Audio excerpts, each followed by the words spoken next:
ओम शांति। दुआओं का दामन तो आप लोग भाई साहब के मुख से सुना कि कैसे दुआएं मिलती है, बाबा की, मम्मा की, दादी की। प्रैक्टिकल सुना। शायद क्लास सुनते तो एक टॉपिक पर भाई साहब क्लास कराते हैं। आज अनेकों प्रकार की अनुभव युक्त प्रश्नों के अंदर अपना अनुभव भाई साहब ने सुनाया। कितनी दुआएं भाई साहब के पास है जो दुआएं चला रही है, और आज भी भाई साहब दुआएं। कोई भी पेशेंट होगा तो भाई साहब के पास गया, उसका कल्याण हुआ ही पड़ा है। नज़दीक जाते वो ठीक हो गया। तो हम तो ये कहेंगे कि कितनी ये सभा महान भाग्यशाली आत्माओं की ये सभा है। दुआओं के खाता जमा करने वाली आत्माओं की सभा है, जिनको आज कौन आ रहा है मिलने के लिए? बाबा आ रहा है। सचमुच आ रहा है, सचमुच आ रहा है। तो भगवान से लोग दुआएं मांगते हैं। भक्ति मार्ग में मंदिर में जाकर के, मस्जिद में जाकर के, गुरुद्वारों में जाकर के हम दुआएं मांगते थे। और दुआओं का दाता, दुआएं देने वाला स्वयं आज आ रहा है। किसके पास आ रहा है? भक्तों के पास आ रहा है। कहीं मंदिर में आ रहा है, गुरुद्वारे में आ रहा है, कहाँ आ रहा है? हमारे पास आ रहा है। तो ये सब कौन सी आत्माएं बैठी हैं? दुआओं के खान जमा करने वाली आत्माएं बैठी है या नहीं है? दुआएं देने के लिए। आज तक तो दुआएं लेने के लिए आदमी जाता था। प्यास लगती है, कुएं के पास जाते हैं, नलके के पास जाते हैं। यहाँ तो प्यास लगी नहीं, नलका, कुआं, सागर सामने आ गया। तो कितना भाग्यशाली आप सब आत्माएं हो, है या नहीं है? है ना? तो दुआएं हम लोग आज इस, कोई बनारस से आया है, कोई यूपी से आया है, कोई और जगह से आया है, कोई नेपाल से आया है, यही है ना? लेकिन भगवान दुआएं देने के लिए कहाँ से आ रहा है? परम धाम से आ रहा है। बाबा परम धाम से। तो आप कितनी योग्य आत्माएं हो। भाई साहब जा रहे हैं, एक हाथ के ताली बजा दीजिए, फिर हम शुरू करें।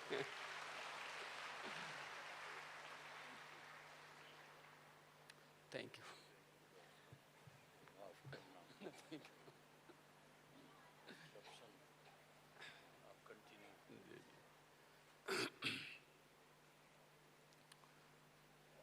तो सोचने की बात नहीं है, जन्म ही हमारा दुआओं से हुआ है। हम पुण्य आत्मा थे। पिछले जन्म में कोई ऐसा पुण्य का काम किया है, 84 जन्मों में, पिछले 84 जन्मों में कुछ पुण्य का काम किया है, जो बाबा ने अपना बना लिया। परमात्मा को नई दुनिया की स्थापना करनी थी, संकल्प चला उसको परम धाम में। तो वहां से नजर फैलाया, परम धाम से देखा करोड़ों आत्माएं इस धरा पर हैं, लेकिन उस करोड़ों आत्माओं में से किसको चुना है? सोचिए, हम बच्चों को चुना है ना। तो इसके योग्य थे तो उनका नजर हमारे ऊपर पड़ी है।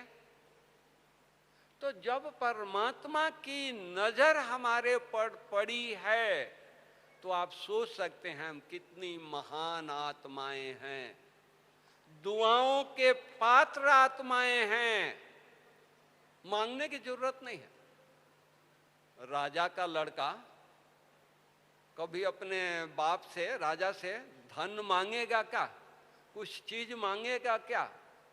दुआएं, धन, संपत्ति, सारा राजपाट बच्चों के लिए ही होता है या नहीं होता है? तो परमात्मा दुआओं का सागर है, किसके लिए है? हम बच्चों के लिए है, दे रहा है, जितना चाहें हम अपने अंदर भर लें। ये वही समय है, 84 जन्मों का रोल हम प्ले कर रहे हैं अपने किसमें? डिस्क में, अपने अंदर भर रहे हैं, आत्मा में भर रहे हैं 84 जन्मों का रोल। तो कितना खुशी होनी चाहिए, कितना उमंग होना चाहिए। संकल्प हमारे बड़े करें, उसके पहले हम हाजिर हो जाएं, हाँ ये सेवा हम करने के लिए तैयार हैं। उनको सोचना नहीं पड़े ये कौन करेगा, नहीं, इतना जी हाँ जी हजूर, उसमें दुआएं मांगना नहीं है और ऑटोमेटिक मिलता है। आज दुनिया में दुखी हैं, अशांत हैं, प्रैक्टिकल है या नहीं है? चाहे भक्त आत्माएं हैं, चाहे ज्ञानी आत्माएं हैं, चाहे साधु जो भी हैं इस सृष्टि पर, करोड़पति हैं, अरबपति हैं, लेकिन सुबह उठ करके पूजा करते हैं तो भगवान से क्या मांगते हैं? मांगते हैं ना, शांति मांगते हैं, सुख मांगते हैं, धन मांगते हैं। तो वो मांगते हैं और हम बाबा के बच्चे सुबह उठते हैं, बाबा से गुड मॉर्निंग करते हैं, बाबा के पास जाते हैं, बाबा से शक्तियां लेकर के क्या करते हैं? सारे विश्व को देते हैं। तो हम कौन हैं? दाता हैं। किसके? सुप्रीम दाता के बच्चे, मास्टर दाता हैं। तो देने वालों को दुआएं मांगने की जरूरत पड़ती है क्या? केवल निमित्त बनना है, कुछ नहीं करना है। हमारा भाग्य है भगवान ने हाथ पकड़ा है। लोग भक्ति मार्ग में, मंदिरों में, मस्जिदों में मांगते रहे हैं, किसी को साक्षात्कार हो गया, वो दीवाने हो गए। मीरा को साक्षात्कार हुआ था, नारद को साक्षात्कार हुआ था, सूरदास को साक्षात्कार हुआ था, भगवान मिला नहीं था। 82 साल उनको पढ़ाया नहीं। 82 साल किसको पढ़ाया है? ये महान आत्माओं को पढ़ाया है, ईश्वरीय विश्वविद्यालय में आकर के पढ़ाया है। तो लेकिन उनको 1 सेकंड का साक्षात्कार दीवाना कर दिया। सूरदास ने आंखें निकाल दिया, अरे भगवान का साक्षात्कार कर लिया, अब इस आंखों से मैं कुछ दुनिया की चीजें देखनी नहीं है। मीरा को साक्षात्कार हुआ, राजपाट छोड़ दिया, राणा फैमिली को छोड़ दिया, कितना उसको कष्ट दिया गया, जहर का प्याला दिया गया सभा में, प्याला देने वाला, जहर देने वाला रो रहा है कि अब ये मरेगी, और वो हंसते हंसते ईश्वर की याद में पी लिया, अमृत समझ के पी लिया। पिया या नहीं पिया? तो दुआएं किसको मिली? हम बाबा की श्रीमत पर चले, ईश्वर की आज्ञाओं पर चलें, और आज्ञाएं रोज रोज मुरली में देता है या नहीं देता है? कोई ऐसा मुरली नहीं होगा साकार या अव्यक्त का जिसमें आज्ञाएं नहीं मिलती है, बच्ची ऐसे करना है, ऐसे करना है, ऐसे करना है। तो हमारा भाग्य है, हमको कदम कदम पर बाबा चला रहा है, सिखा रहा है, हमको कदम कदम पर मदद कर रहा है। हम सुबह उठ करके बाबा के पास गुड मॉर्निंग करने जाते हैं, बाबा के पास जाते हैं, तो दुआओं का खजाना खुला रहता है। बाबा कहता है कि बच्चे जितना चाहिए उतना लो। लेकिन हम सब बाबा के बच्चे बहुत भोले भाले हैं, थोड़ी सी दुआएं मिल गई, कोई बड़ों ने बहुत महिमा कर दिया, दुआएं दे दिया, कोई पेशेंट की सेवा किए, दुआएं दिए, खुश हो गए। बाबा को ऊपर से तरस आ रहा है, बाबा दुआओं का खान खोल करके बैठा है, बच्चे 2 मुट्ठी दुआ लेकर के खुश हो रहे हैं कि हमारे दोनों मुट्ठी में दुआ है। नहीं, बाबा दुआओं के खान के मालिक बना रहा है। जैसे बाबा ने कहा कि हम 2 मुट्ठी हीरा लेकर के खुश हो जाते हैं, हमारे दोनों मुट्ठी में हीरा है। अरे बाबा हीरे की खान की मालिक बना रहा है। तो हमको केवल आज्ञाओं पर चलना है, इशारों पर नाचना है, चलना भी नहीं है। ईश्वरीय इशारा मिलती है, बाबा की इशारा मिलती है, बड़ों की इशारा मिलती है, हमारी निमित्त बनी बहनों की, टीचर्स बहनों की इशारा मिलती है, हम सेवा करते रहें। ध्यान देने वाला वो है, अभी भाई साहब के मुख से सुना, प्रदर्शनी के चित्र आबू रोड से लाए और बाबा अपने कमरे में ले जाकर के अपने साथ ब्रह्मा भोजन खिलाया। कितना बड़ा भाग्य है, भगवान के रथ के साथ, भगवान बाप दादा के साथ बैठ करके ब्रह्मा भोजन मिले।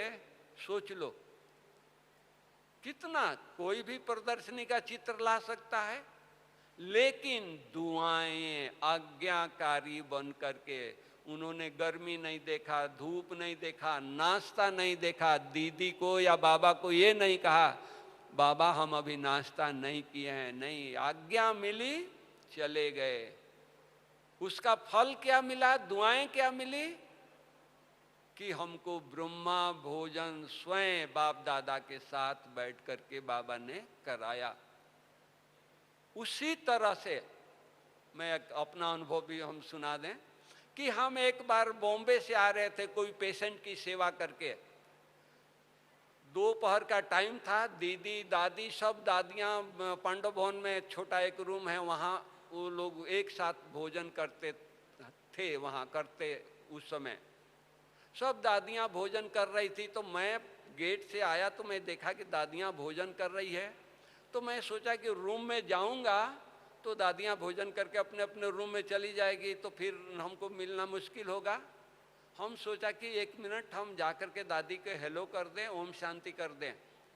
मैं दादी के पास ओम शांति करने गया, सब दादियाँ भोजन कर रही थी, तो दादी ने वो देख करके मैं ओम शांति कहूँ उसको पहले ही दादी बोलती है, अरे बनारसी मैं आपको याद करती थी, याद कर रही हूँ। हम क्यों दादी, क्यों याद कर रहे हैं? तो यीशु दादी को तकलीफ है, गॉल ब्लैडर स्टोन है, डॉक्टर ने कहा है इनको बॉम्बे ले जाना है, आप जाएंगे? होंगे जी दादी।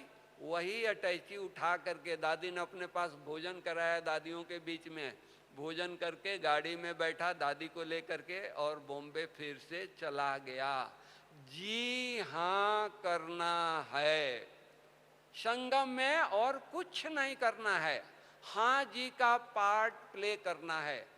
इसमें क्या होगा वो भी नहीं सोचना। सोचने वाला, प्रोग्राम देने वाला कौन है?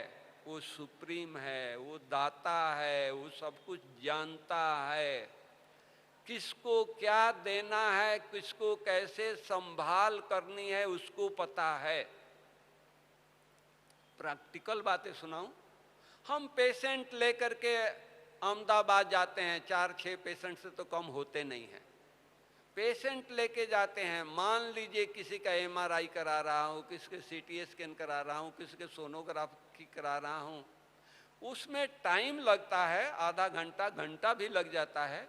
मैं इसके बीच में जा कर के खाना खा कर के आ सकता हूँ क्योंकि मेरे पास गाड़ी है, लेकिन नहीं, हम वो सोचते हैं कि अगर मैं खाना खा करके आ जाऊंगा तो वो पेशेंट है, वो भूखा है, मैं तो ठीक हूँ, निरोगी हूँ, ठीक हूँ, मैं खाना खा करके आऊँगा तो वो पेशेंट बाहर आएगा तो वो क्या कहेगा? नारसी भाई नहीं है, भोजन करने गए हैं, दुआएं निकलेगी नहीं बोलेगी, उनके मन में ये हो जाएगा, नहीं मेरे को छोड़ करके स्वयं भोजन करने गए हैं। नहीं, वो चेक करा करके निकलते हैं, हम सामने रहते हैं तो उनकी दुआएं मिलती है, अरे बीमार मैं भूखा ये रहते हैं। तो ये दुआएं हमारा नहीं, अपने लिए नहीं सोचना है, अरे मेरा भाग्य है, किसकी सेवा करने का चांस मिला है, बाबा के बच्चों को सेवा करने का चांस मिला है।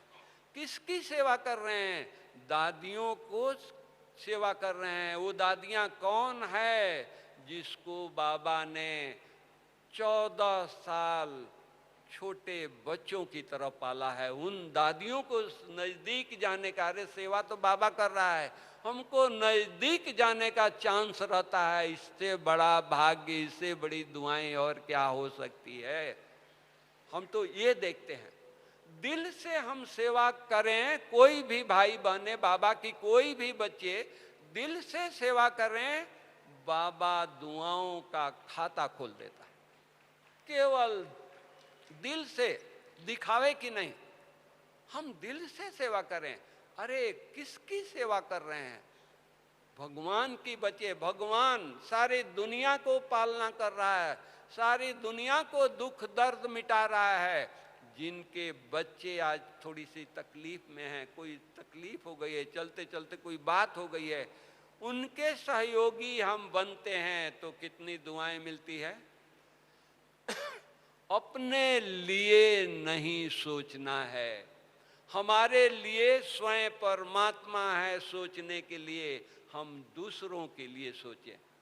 हमारे को सोचने के लिए, हमारा भाग्य भगवान के हाथ में है, अपने भाग्य के बारे में सोचना नहीं है। वो जैसे चाहें वैसे बनाएं, जैसे चाहें वैसे लिखें।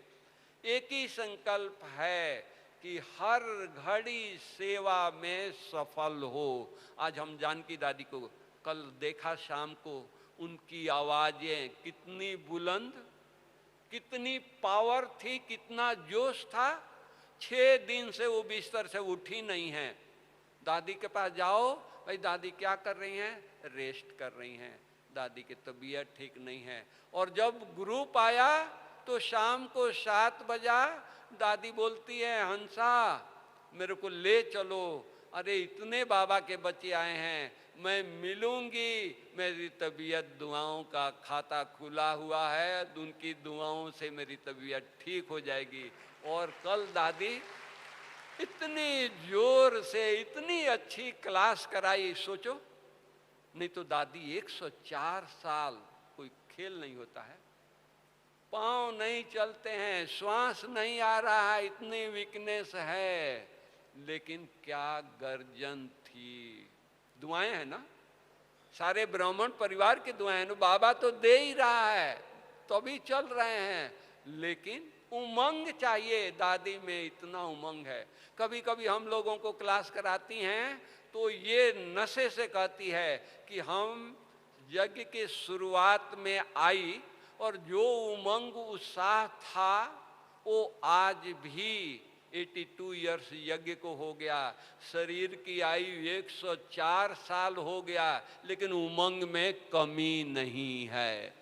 प्रैक्टिकल देखते हैं तो ऐसा उमंग, अरे भगवान मिला है, विधाता मिला है, किस बात की कमी है, किस चीज की कमी है, क्या चाहिए, क्यों हम मनहूस रहें, क्यों हम मन गम में रहें। अरे हमारे डिक्शनरी में गम का नाम निशान नहीं है। भगवान के बच्चे, जो आज्ञा मिला, सोचना नहीं है, देखना नहीं है, कुछ नहीं करना है, धून में रहना है, अपने आप भगवान सब कुछ करेगा। बाबा सब कुछ करने के लिए, वो देख नहीं रहा है, वो सब कुछ देख रहा है। एक प्रैक्टिकल आपको बात सुनाएं। बाबा 73-74 की बात सुना रहा हूँ। ओम शांति भवन में बाबा आए थे। उन दिनों में अंग्रेजों के विदेश की सेवा शुरू हुई थी। विदेशी बहुत संख्या में आते रहे। जब विदेशी भाई बहनें आए बाबा से ऊपर मिलने के लिए आते थे, उन दिनों में बाबा सामने मुरली चलाते थे, मुरली पूरा करके एक एक ग्रुप बुलाते थे, ग्रुप से मिलते थे और एक एक बच्चों को टोली भी अपने हाथों से खिलाते थे। वो भी दिन हमने देखा है। तो अंग्रेज जब ये स्टेज पर आए, सामने बाबा उनको वरदान दिया और एक एक अंग्रेज से मिलते थे, तो कोई भाई अपने बैग से या बहन अपने बैग से कार्ड देता है कि बाबा फलाने भाई ने, फलाने बहन ने ये कार्ड आपको भेजा है। तो बाबा क्या कहते थे, बच्चा अमेरिका में है और जब उसको संकल्प आया, मॉल में गया कार्ड खरीदने के लिए, तभी उसका याद प्यार पहुंच गया बाबा के पास। आप तो 8 दिन के बाद लाए हो कार्ड, 8 दिन पहले ही उसका याद पहुंच गया। अब आप सोचें, अमेरिका में बैठ करके, चाइना में बैठ करके, रसिया में बैठ करके अगर बच्चे याद करते हैं और बाबा के पास पहुंचता है, तो बाबा के लाल रतन अगर हम बाबा को यहाँ याद करें, कहाँ भी रह करके याद करें, तो बाबा के पास नहीं पहुँचेगा? पहुँचता है, केवल हम याद में खोए रहें, लगन में मगन रहें, बाबा की याद पहुँचता है। हम जो याद करते हैं बाबा के पास पहुँचता है। तो हमको ये नहीं सोचना है कि मेरी याद बाबा तक पहुँचती है कि नहीं, मेरा योग लगा तो बाबा तक पहुँचा कि नहीं। हम बाबा को शुद्ध मन से, श्रेष्ठ मन से बाबा को याद करें और बाबा की आज्ञाओं पर, बाबा के शिक्षाओं पर, ये जीवन किसी को देख करके चलने वाला नहीं है, किसी को ये करने का नहीं है। जो बाबा हर सेकंड प्रेरणा दे रहा है, उस प्रेरणाओं को अपने जीवन में उतारना है। केवल ज्ञान नहीं सुनना है। ज्ञान सुना, ज्ञानी तो आत्मा ठीक है, लेकिन नहीं, अनुभवी बनना है, उस ज्ञान को अपने अंदर समाना है। हम सबको 7 डेज का कोर्स हम सब ने किया है। पहला लेसन हम सबको मिला, सबको बताया गया कि हम शरीर नहीं आत्मा हैं, राइट? सबको आत्मा का ज्ञान है। शिव बाबा ब्रह्मा तन में प्रवेश किया तो ब्रह्मा को भी सुनाया, बच्चे तुम आत्मा हो, शरीर नहीं हो। बाबा को धुन सवार हो गई कि मैं आत्मा हूँ, मैं आत्मा हूँ, शरीर नहीं हूँ।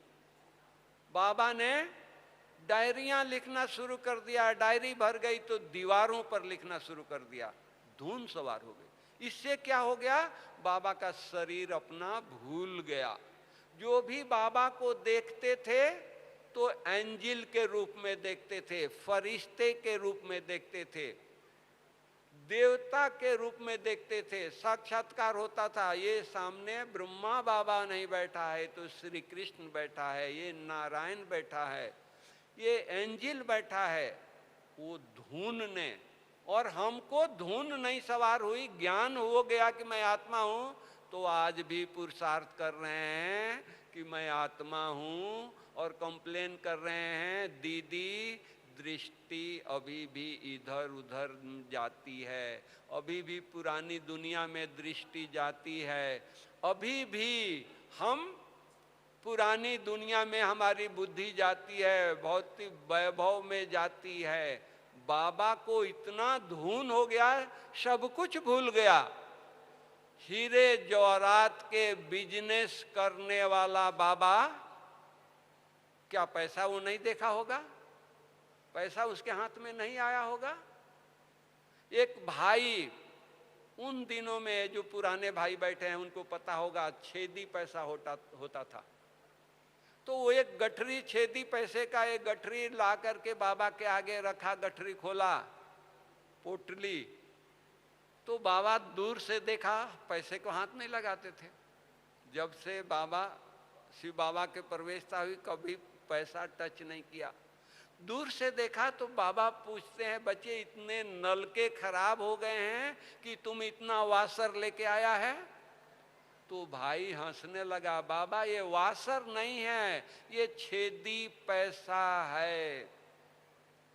तो बाबा को इतना रहम आया कि बच्चे हमारा भारत इतना गरीब हो गया कि इसको बीच से काट के निकाल दिया। देखो कितना तरस बाबा को। तो इस तरह से बाबा सब कुछ भूल गया। उसी तरह से हम लोग भी इतने धुन में रहें, इतनी लगन में रहें, इतनी मगन में रहें, कुछ भी याद न आए बाबा के सिवा। वो धुन हमारे लौकिक को संभालेगा, दुकान को संभालेगा, बिजनेस को संभालेगा, परिवार को संभालेगा। अज्ञान काल में लोग दुकान खोलने जाते हैं, बिजनेस करने जाते हैं, फैक्ट्री खोलने जाते हैं, तो रास्ते में मंदिर आता है तो सिर नवा करके झुका करके जाते हैं।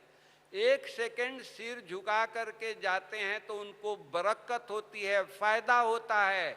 और हमारे साथ बाबा है तो हमारे कोई भी कर्म में कुछ नुकसान होगा? नुकसान हो ही नहीं सकता है। हमको चिंता करने की जरूरत नहीं है, दुआएं इकट्ठा करने की जरूरत है। आज हम देखते हैं, गुलजार दादी के पास जाते हैं बॉम्बे में, दादी आराम से कुर्सी पर बैठी है, गहरी चिंतन में है। उनकी सेवा करने वाली बहनें और कामों में बिजी है, तो मैं वहाँ कुर्सी लेकर बैठ जाता हूँ। मैं पूछता हूँ, दादी अब क्या सोचते हैं? तो मेरे को दृष्टि देती है, मुस्कुराती है और कहती है कि ये मैं कुछ सोचती नहीं हूँ। हम बोला कि बहुत गहरी चिंतन में है। तो दुनिया में बहुत दुख है, मैं ये सोच रही हूँ, ये देख रही हूँ, कैसे इनको दुख को निपटारा किया जाए, दुखों से छुड़ाई जाए। स्वयं तकलीफ है, अपनी तकलीफ वर्णन नहीं करती हैं, दूसरों की दुआएं देने के लिए सोच रही हैं कि दुनिया भगत, दुनिया के लोग बहुत दुखी हैं, उनको कैसे सुखी किया जाए। जब दादी बड़े हॉस्पिटल में होती थी, ब्रिज कैंडी में दादी को रखा था, तो बड़ा डॉक्टर आता था, उदवाड़िया, नंबर 1 इंडिया का चेस्ट फिजिशियन। वो पेशेंट को 2 मिनट से ज़्यादा टाइम नहीं देता है कभी भी। और जब दादी के पास आता था तो दादी अगर अपनी चेयर पर बैठी है तो दादी के चारपाई पर वो बैठ जाता था। अगर दादी चारपाई पर लेटी है तो चेयर पर बैठ जाता था। और उसको पूछने के पहले दादी पूछती है, डॉक्टर जी आप कैसे हो? पानी पानी हो जाता था। दुनिया में पेशेंट लिस्ट बनाकर रखते हैं कि बड़ा डॉक्टर आएगा, उसको ये बताएंगे, ये बताएंगे, ये बताएंगे।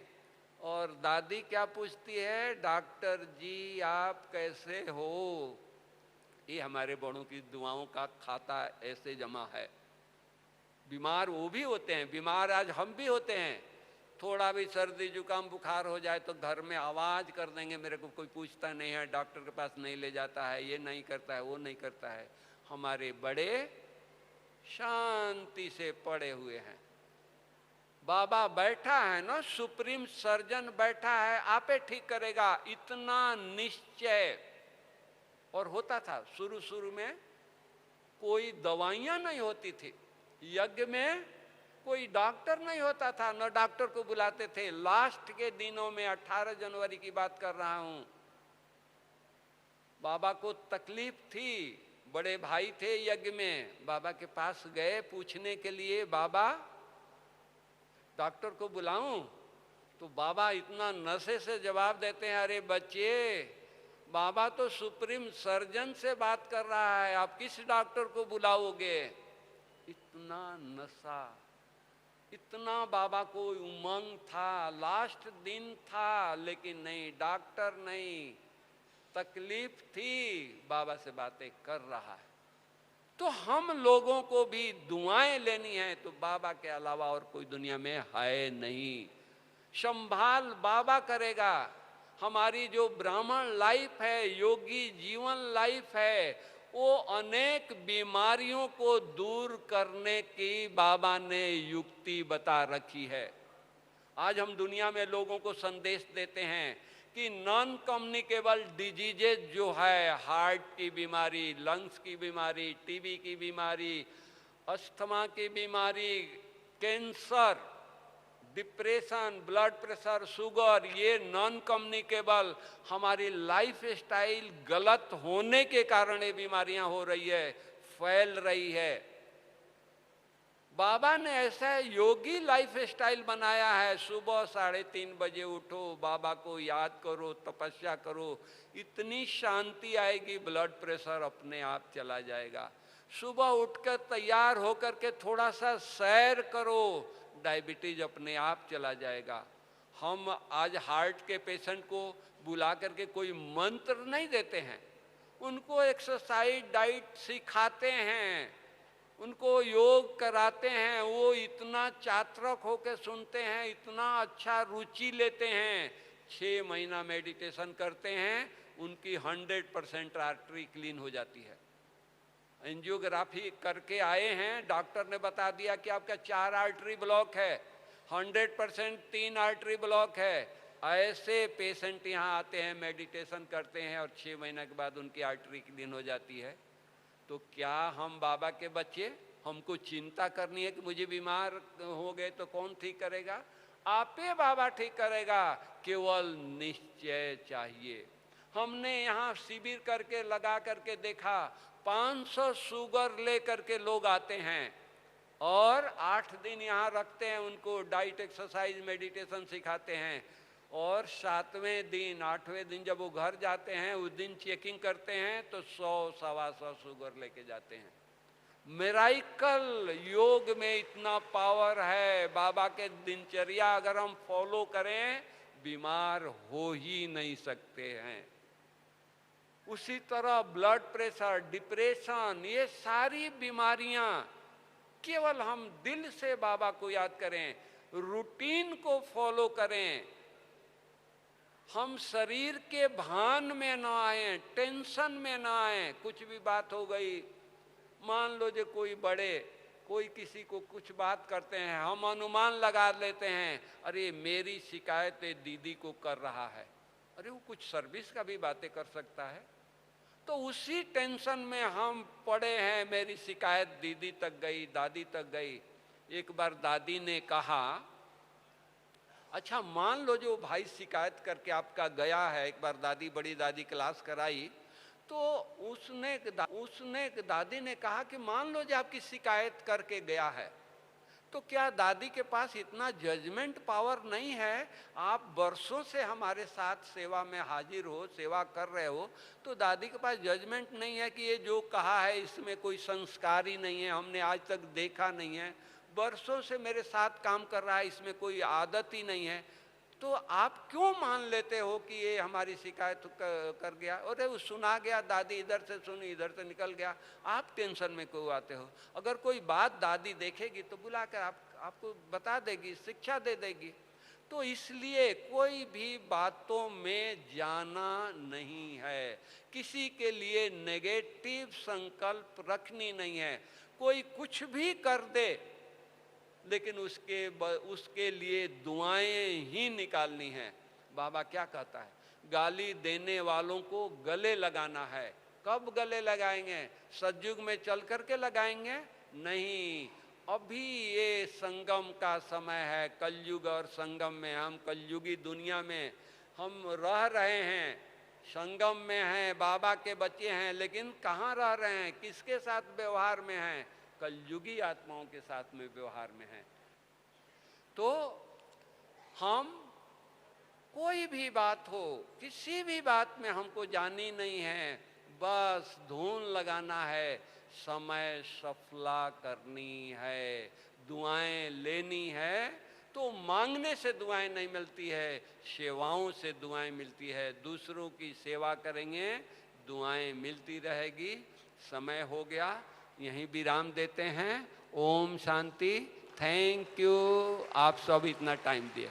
ओम शांति।